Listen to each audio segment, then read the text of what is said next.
mama akwa baba adio CTV so ane TV awie ye bire age entre ha na enioma pa ewo hode na eye adio si wo san adio si TV ho amedofo na TV bia ni akire biom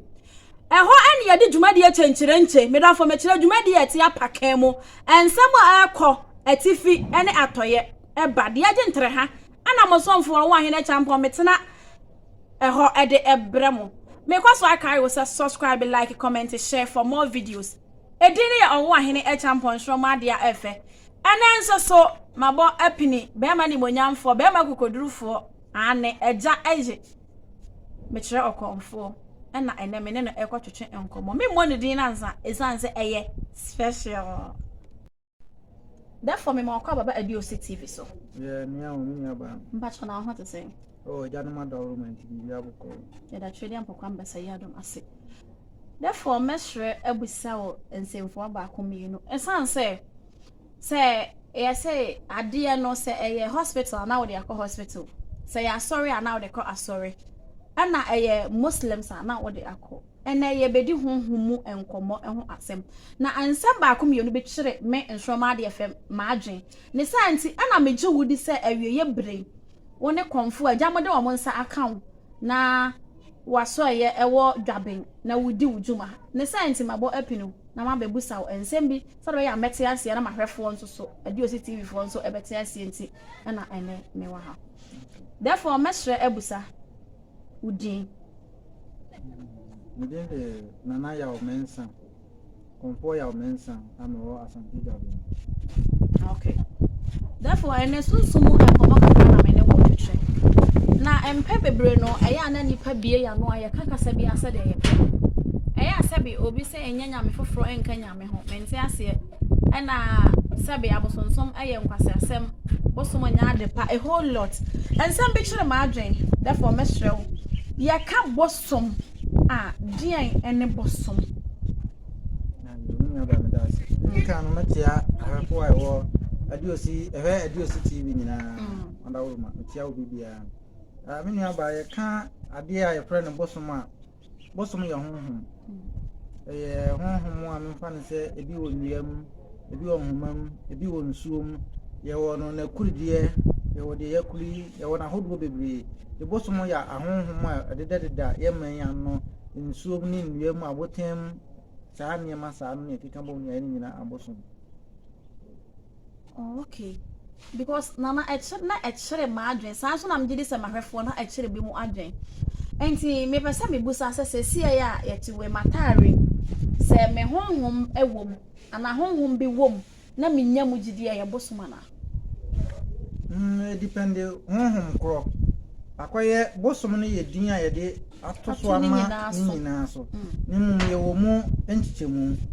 because ye wo ensuo ewo esubosom wo asubrani wo ene wo bosom ankasa enso wo no ba bi ne wo nkwatia but ye kan nyina bom ni aye na bosomsom but obi a ne nyina so nti no wo wata ade na bi asunsun kro na ewo mu no se ye nkwatia tumi na ewo mu a de nipa nim no abonten se nyina ye abosom ye kan nyina bom se abosomsom.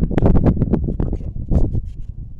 Me ba so ye kan nyina ebom se abosomsom ade a ene na ye ba abehwe empe bebre no me tai ko interview asofofo akonfo amomo ka se ensu aye angel ana se tumi bi a ete enuoma bi mu aye abofo saa ena nana nso aka akosi enti me ba abebusa nana achiem na ya. Therefore yanka asu de enim se mpata ne wo mu ana yedi na de ma wo ka se tumi wo mu aye gidi ne se obi timi efre de tai wo bi na enya no na wawu ana ache no eyede etumi ana sai na etie because metimi ko gina nsuo ho mehwe mu ade me ho ye like wone fish na ade egum die sai enetie na etim fan say te fa nsuo no bi kan ya nsuo no honhom okay enetim na honhom no nsuo no a etim no ni nyina ye according to Bible na me say ye obo ade nsa no nyuma ni bi ene saa so mo nyina ya abofo Jumadi ben na asuo no eji because wo say enwi bi wo nnuam bi wo motan mu bi wo den mu ensuo de wo ensuo mu de na eye de boa ye nipa aside say yes ensuo no oh asuo bia no asuo bia no honhom ewo mu no tse ensuo yinti ameka se tse ensuo no ewiase ade bia no abaya ensuo nka ho a wo ye ni ti honhom no so wo mu no o purposely for enipanti okay so ba se nipa mo obebo nipa because nsuo na ono dem no ye de nsuo no ye da setena wo yi nsuo free wabrabo mu enye yi ti honhom na ono so wo nsuo no no oba se obebo nipa na wabo nipa ma nipa ye hunu nsuo no so mpaso anu nti na ama omo nyina wo nsuo no no nipa mo anti eno wo nsuo no nipa amu anti na omo wo nsuo no no enti me pacho mehre ebusa empe bebre ya ye nipa yi ebi ana me meti ensuo ho ensuo da ho me ye kristo ni enti menim emwa kra ana se honhom kra wo nsuo ni mu nti sabe ebi ana me to ewura ebi kogu ensuo ni mu ana se me wa ho no obi kra teme de na dwa ye ensuo kokoto asuo ni mu eba saa wa ye bofo no ana wa ye honhom bi no ewo nsunsu aso e de manipa na no de wo nsunsu aso bebre de manipa because ahonhom no omo mpefi ahonhom no pa omo mpefi no eno ye one ena sabi wankasa wonim se nsuo nso edawe se ne na dawo wo mfichiri ena sabi wo de wo nsa no ekwakotena mu bi akwakosa no di se wo de ne mafi bi di akogu nsuo mu no honhom no otim no ubu na nimtia atire nso san pe yare akoma onua bi nsuo ne tene kɔ no wo no nso sanom no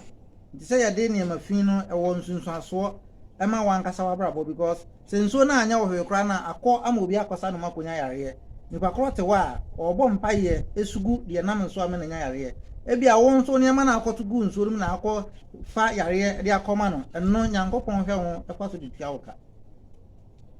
ena honhom na ankasa nso wonim se nso ye da wo ye mfa de we nka no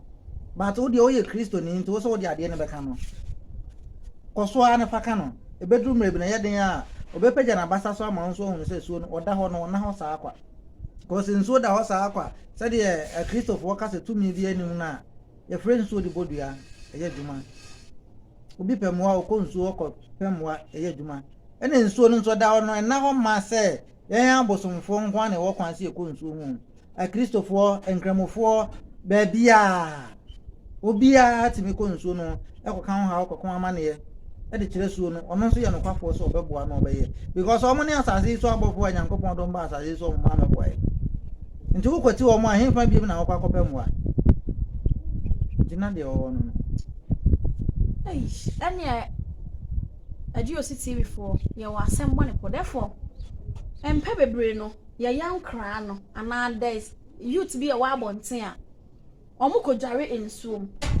omo dware nsuo ni mo no sabio na omo dwo nsuo gum na ebi mo fa omo ho nsuo ni mo na ensuo no se eye honhom no saa ne sen na ebeye saa nipa de tie ni se bra na ye nkwara no